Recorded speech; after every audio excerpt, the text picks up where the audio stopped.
오늘 말씀 계속해서 시편 38편 1절로 그 14절 말씀 나누기를 원합니다. 38편 전체의 말씀을 나누겠지만 읽는 것은 봉독하는 것은 14절까지 하도록 하겠습니다. 여호와여, 주의 노하심으로 나를 책망하지 마시고 주의 분노하심으로 나를 징계하지 마소서. 주의 화살이 나를 찌르고 주의 손이 나를 심히 누르시나이다. 주의 진노로 말미암아 내 살에 성한 곳이 없사오며 나의 죄로 말미암아 내 뼈에 평안함이 없나이다. 내 죄악이 내 머리에 넘쳐서 무거운 짐 같으니 내가 감당할 수 없나이다. 내 상처가 썩어 악취가 나오니 내가 우매한 까닭이로소이다.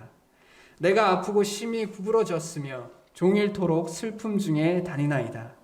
내 허리에 열기가 가득하고 내 살에 성한 곳이 없나이다. 내가 피곤하고 심히 상하였음에 마음이 불안하여 신음하나이다. 주여, 나의 모든 소원이 주 앞에 있사오며 나의 탄식이 주 앞에 감추이지 아니하나이다. 내 심장이 뛰고 내 기력이 쇠하여 내 눈의 빛도 나를 떠났나이다.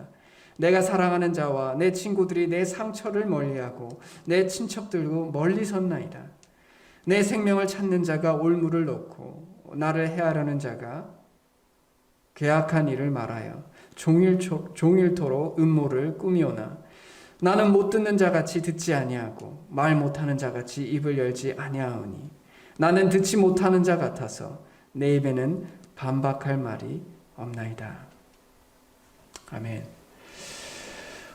오늘 이 말씀을 반 정도 14절까지만 읽어도 어떤 느낌인지 우리가 느낄 수 있다라고 생각합니다. 이 시편의 기자 다윗이 참으로 고통 가운데 있으며 탄식하는 것을 이 시편의 말씀만으로도 구구절절 우리가 느낄 수 있다고 생각해요. 그 마음속의 고통이 얼마나 큰지 깨닫게 됩니다. 이 말씀을 보면 사실 저희가 지난 수요일에 나눴던 것처럼 믿는 성도의 죄에 대해서 하나님께서 어떻게 다루시는가에 대한 말씀이 38편의 말씀입니다. 지난주에 나눴던 말씀은 우리가 하나님을 믿지 않는 자들의 형통에 대하여 우리가 어떤 태도를 가져야 하는지에 대한 나눔이었다면, 오늘 말씀은 믿는 성도가 죄를 지었을 때, 그 당사자가 내가 되었을 때 어떤 태도로 회복되어야 하는지에 대해서 이 말씀은 나누고 계십니다. 주일에 나눈 것처럼 하나님의 사랑은 있는 그대로의 우리를 사랑하시지만 있는 그대로의 우리로 내버려 두시지 않는 사랑이다 라고 말씀드렸어요. 그것이 사실 오늘의 말씀의 핵심입니다. 하나님께서 우리를 죄인 그대로 받으셨어요. 우리가 하나님을 배반하고 하나님을 떠났고 하나님을 저주하고 원망하고 이런 모든 죄 가운데서 있는 그대로 우리를 받으셨어요. 그러나 더 이상 그대로 살기를 원하시지 않으세요. 이제는 변해라. 너는 이제 나의 자녀이고 빛의 자녀이니 죄 가운데서 사는 것이 아니라, 죄를 즐거워하는 것이 아니라, 또 죄 가운데서 아무런 감각 없이 살아가는 것이 아니라, 이제는 죄에 대해서 싸우고 저항하고 그것으로 인해서 슬퍼할 수 있는 사람이 되라고 말씀하고 계십니다. 그 대표적인 모습이 우리가 히브리서에서 보면 12장 6절에 하나님께서 징계하시는 모습을 나타내요. 하나님께서 우리를 그대로 내버려 두시지 않기 위해서, 우리가 성장하고 자라나게 하시기 위해서 우리에게 때때로 고난을 주십니다. 때때로 고난을 주시는데, 그 고난의 내용은 우리가 죄 지어서 일어나는 고난이 아니고, 살면서 하나님을 더 깊이 이해하게 만들기 위해서 하나님께서 계획하에 고난을 주실 때가 있어요. 대표적인 것이 욥의 경우이죠. 그가 귀로만 들었다가 이제 눈으로 보는 것처럼 하나님을 알게 되었다라고 고백할 수 있게 만들어 주셨어요. 그에게 있는 그 고난이. 그래서 고난을 통해서 하나님을 더 깊이 이해하게 만들어 주셨어요. 그래서 어떤 분하고 이제 교제를 하는데, 그분이 참 이유를 알 수 없는 어떤 어려움들이 있었어요. 그래서 제가 그분에게 이렇게 말씀드렸어요. 하나님께서 당신을 얼마나 크게 쓰시려고 이런 고난들을 허락하신지 잘 모르겠지만 하나님께서 계획이 있을 줄로 압니다. 그래서 이 고난을 통해서 분명히 하나님께서 원하시는 대로 당신을 빚어가실 것이고 그것을 통해서 하나님을 더 깊이 이해하게 만들고 그러면 그런 사람들을 사용하셔서 하나님의 일들을 감당케 하실 줄로 믿습니다. 그러므로 이 어려운 상황을 견뎌갈 수 있으면 좋겠다. 물론 모든 어려움들이 어려움이다라는 건 당연히 그렇겠죠. 아픔은 아픔인 겁니다. 그리고 또 다른 고난은 죄와 밀접한 관계가 있는 고난이에요. 이것을 이제 징계라고 이야기합니다. 히브리서 12장 6절에서 이야기하는 것처럼 주께서 그 사랑하시는 자를 징계하신다라고 얘기해요. 이 징계는 죄와 밀접한 관련이 있어요. 그래서 채찍질 하신다라는 거예요. 우리의 죄와 관련되어서 우리를 징계하시고 어떤 고난 가운데 있게 만드신다라는 거예요. 그래서 그런 과정들이 우리에게 반드시 필요하다라는 거예요. 왜냐? 하나님은 우리에 대한 사랑이 그 열정이 자신의 영광을 드러내는 열정과 똑같습니다. 자신의 영광을 드러내는 그 열정과 우리를 사랑하시는 그 열정이 같은 개념이에요. 그렇기 때문에 우리를 징계하시기를 게을리하지 않습니다. 우리가 잘못된 길로 갔을 때. 그 징계의 과정을 보면 사실 우리가 생각해 볼 때 이렇게 볼 수 있을 거예요. 이 도표를 보시면 세계에서 가장 큰, 가장 높은 건물들에 대한 이제 내용입니다. 이렇게 쭉 있어요. 이 사진을 보면 세계에서 가장 높은 건물들에 대해서 이제 쭉 나와 있는데요. 이 시대의 사람들, 아니면 어느 시대를 사는 사람들이든 높아지는 것에 대한 어떤 욕구를 가지고 있는 것 같아요. 다들. 바벨탑 사건도 그렇고요. 결국 다 높아지는 것에 관심을 가지기 때문에 지금도 계속해서 기록이 깨지고 있거든요. 지구상에서 가장 높은 건물, 부르즈 할리파, 두바이에 있는 거죠. 830m. 이 말이 830m죠. 1km랑 그렇게 멀지 않다라는 거예요. 산이 해발 1km가 되는 산들이 우리가 뭐 그렇게 흔하지 않다고 생각해요. 그렇게 생각해 보면 이렇게 높은 건물이 있다라는 거고 그것을 짓기 위해서 참으로 노력하고 있다라는 겁니다. 우리나라에도 세계 4위 555m에 달하는 건물이 우리나라에도 있습니다. 우리나라에서 제일 높아요. 그래서 이런 건물들을 칭할 때 마천루라고 칭하거든요. 혹시 이 뜻이 뭔지 혹시 아시나요? 마천루. 들어보시긴 좀 들어보신 것 같죠? 저도 이 마천루라는 말, 그러니까 아주 높은 건물들을 마천루라고 이야기하는데 저도 처음엔 이게 무슨 말인지 몰랐어요. 마천루가 뭐지?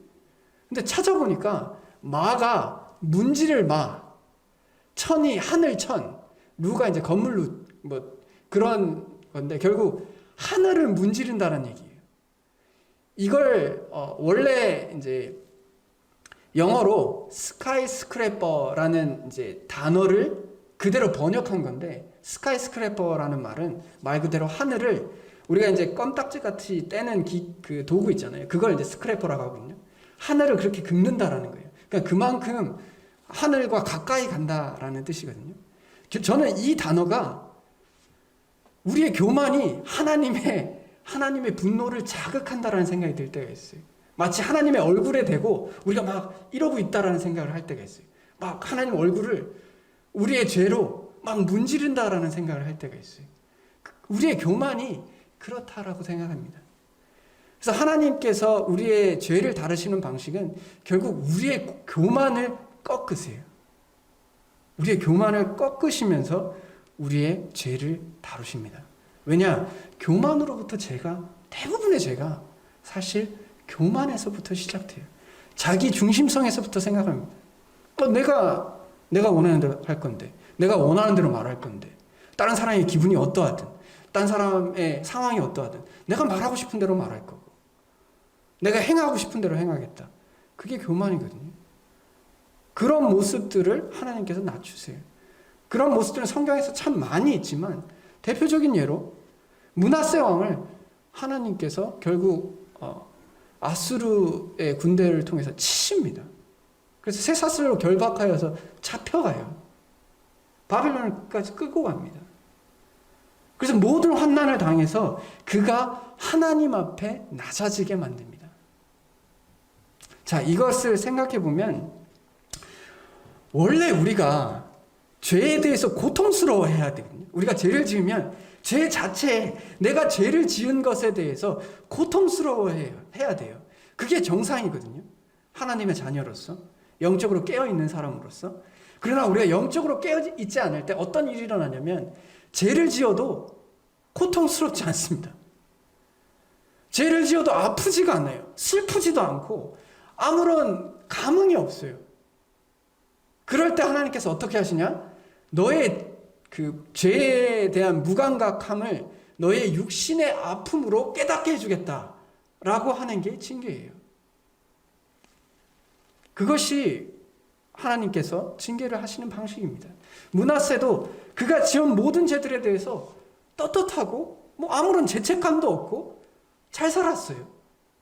하나님께서 아수르를 통해서 이 쇠사슬로 결박하는 것으로 인해서 네가 지은 죄의 고통이 이런 것이다. 육신으로 네가 영적으로 깨닫지 못함으로 육신으로 깨달아라 라고 하신 거예요. 그래서 하나님 앞에 그걸 깨닫고 낮아지게 된 거죠. 다윗도 마찬가지입니다. 다윗도 우리아의 아내 밧세바를 겁간하고 또 그 살인 교사해서 죽였을 때 성경적으로는 그것으로 인해서 크게 애통하는 모습들이 나단이 그에게 하나님의 징계가 있을 것이다 라고 이야기했을 때 그때 그가 심히 낮아져서 하나님 앞에 엎드린 것을 보게 됩니다.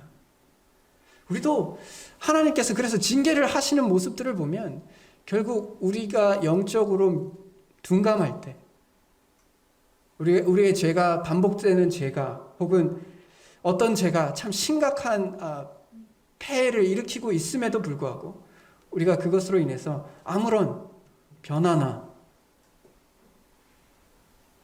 회개가 없을 때 하나님께서 그것을 육신의 고통으로 깨닫게 하시는 것이 징계입니다. 그래서 우리가 고통스러운 게 모두가 다 징계라는 얘기가 절대 아니에요. 그런 거 아닙니다. 그런 걸로 따지면 우리가 징계 안 받을 사람이 어디 있겠어요? 그런 개념이 아니고요. 그러나 하나님께서 그렇게 하실 때가 있다는 것을 기억해야 합니다. 그리고 그렇게 하실 때 우리가 어떤 태도를 가져야 하는지, 그리고 어떻게 회복할 수 있는지, 그 징계 가운데 어떻게 회복되는지에 대해서 이 다윗이 이 말씀을 통해서 고백하고 있어요. 이 38편의 그 1절 위에 보면 주제가 써 있죠. 다윗의 기념하는 시라고 써 있습니다. 우리가 살면서 기념해야 될 것은 어떻게 보면 참 좋은 일들일 것이다라고 생각해요. 참 기쁘고 영광스러운 일들을 우리가 기념해야 된다라고 생각하잖아요.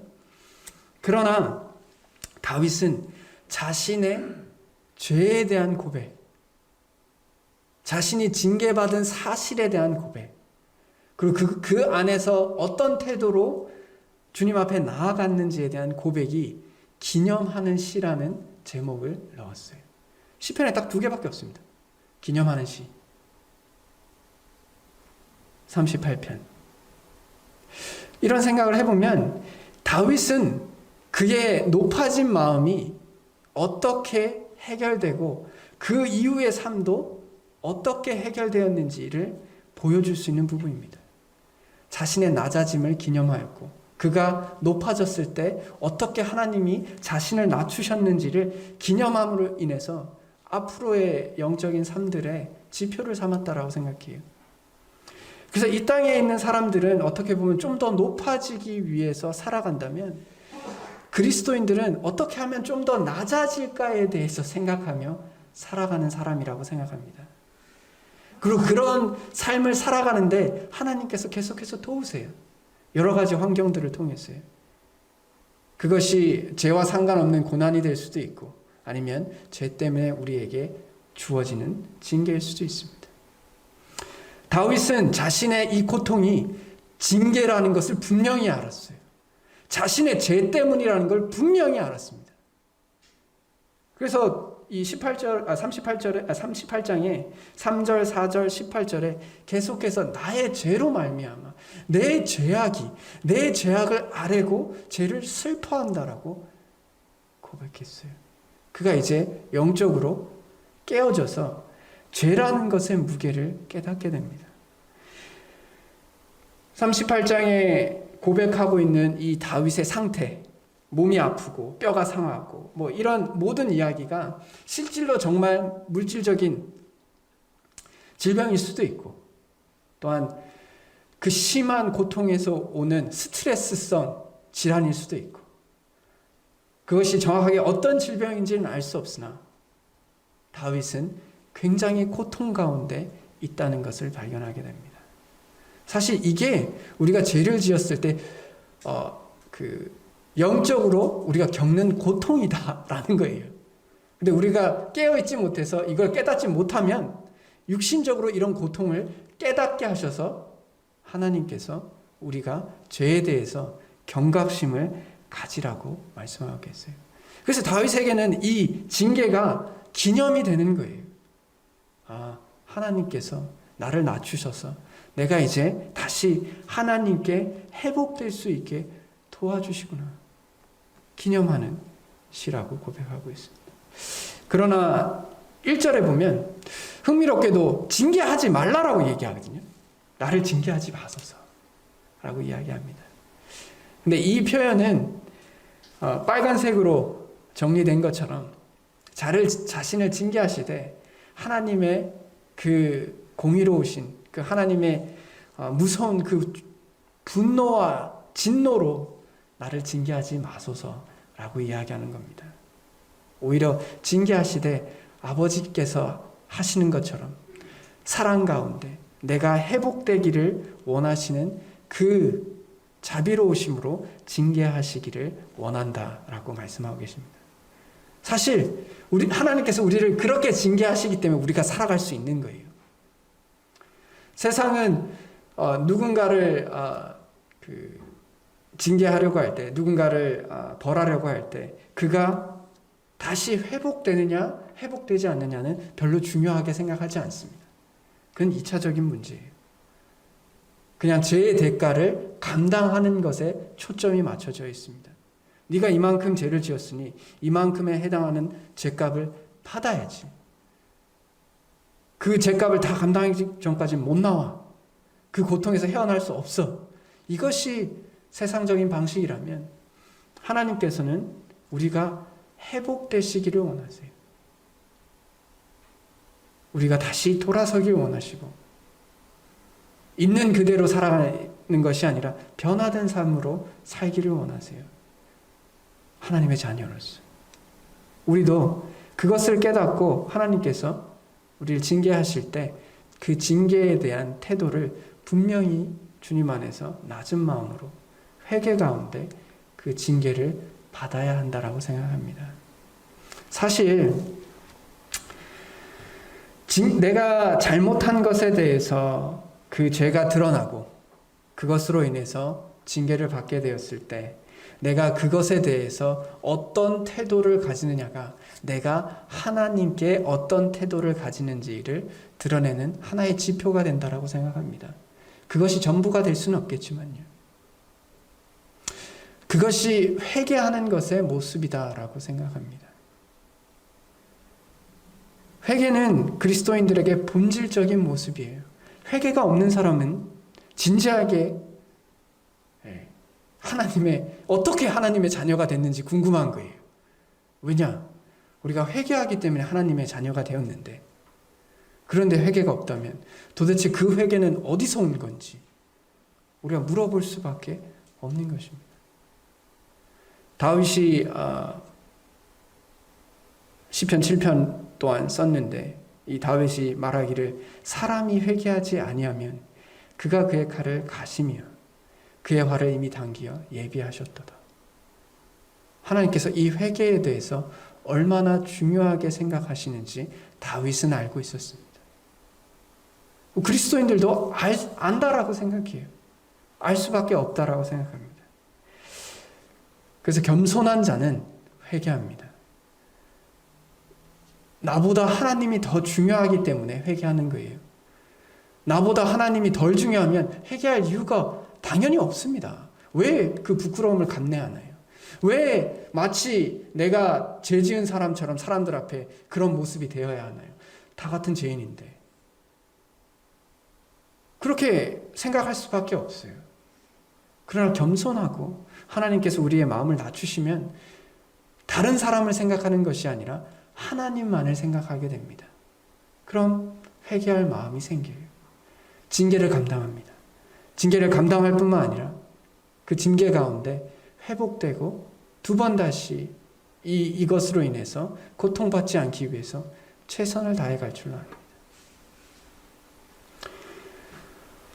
혹시 한경직 목사님이라고 아시는지 모르겠습니다. 그분이 한국 기독교계에서 큰 영향력을 가지셨고 또 다른 교단에서 그 교단을 세워가는데 큰 역할들을 하셨어요.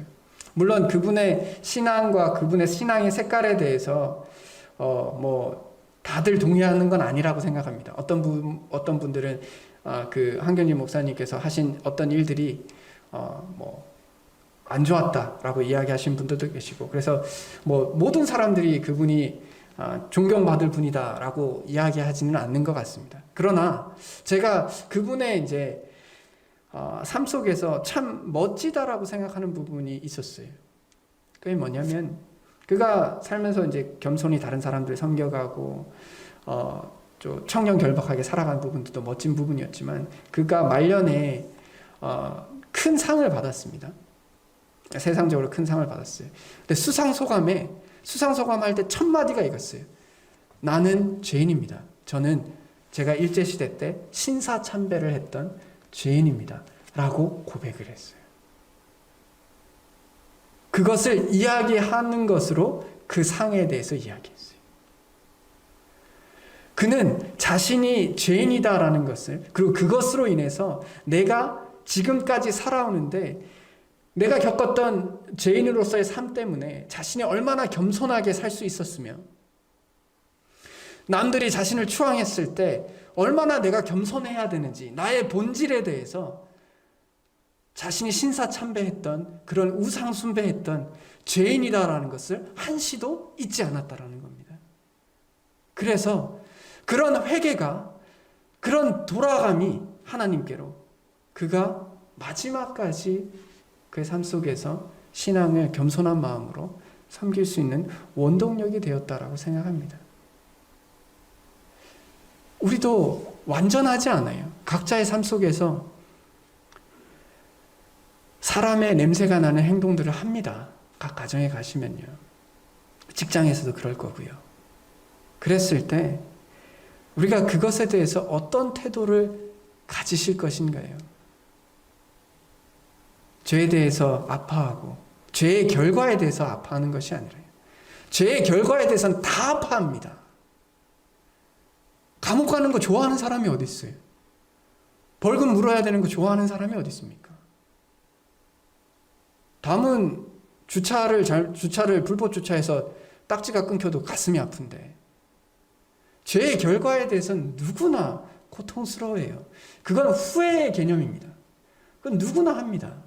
하나님을 믿지 않는 사람도 후회는 다 해요. 내가 걸리지 않는 방법을 할 걸. 아니면 이런 방식으로 했으면 괜찮았을 걸. 이렇게 후회할 거예요. 그러나 회개는 다릅니다.